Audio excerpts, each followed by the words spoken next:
Opo, Tay. Busy lang, kaya hindi ko masagot. Tawagan ko na lang po kayo. Yes, Manuel. Makakausap mong panganay mo. Pag baldadong-baldado na siya. At magmamakaawang patayin na lang kesa patuloy na pahirapan. Tayo nyo! Tayo! Tayo! Umayugas ka ba?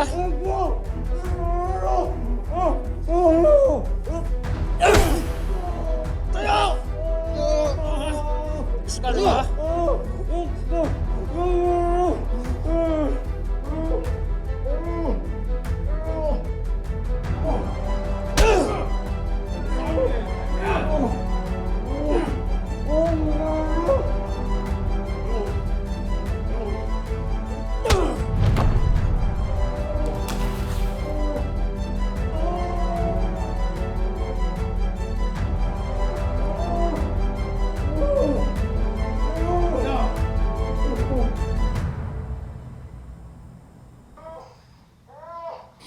Thank you for giving me his flight details.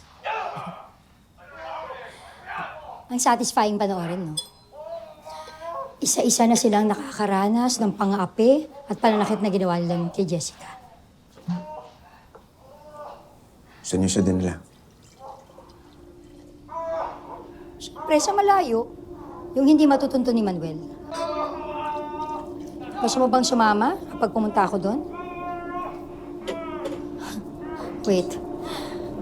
Huwag mo sabihing naawa ka. Hazel, mangako ka. Hanggang ganito lang papagawa mo sa kanila.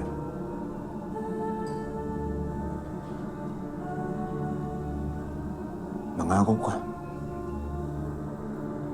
Fine. I promise. Pero kapag bumigay ang katawan ng Jeffrey na yon, hindi ko na kasalanan yun. Hazel. What? Hindi ko naman kontrolado yung suntok ni Alonso eh. Anong gagawin ko? Hindi ganito yung iniisip kong paghihiganti, Hazel.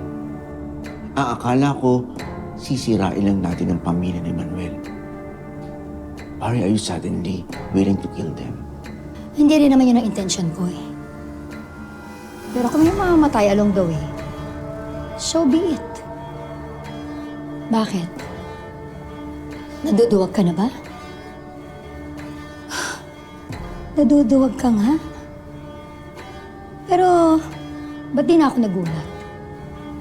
Kung sa bagay, nung pa naman, naduwag ka na sa responsibilidad mo kay Jessica, di ba?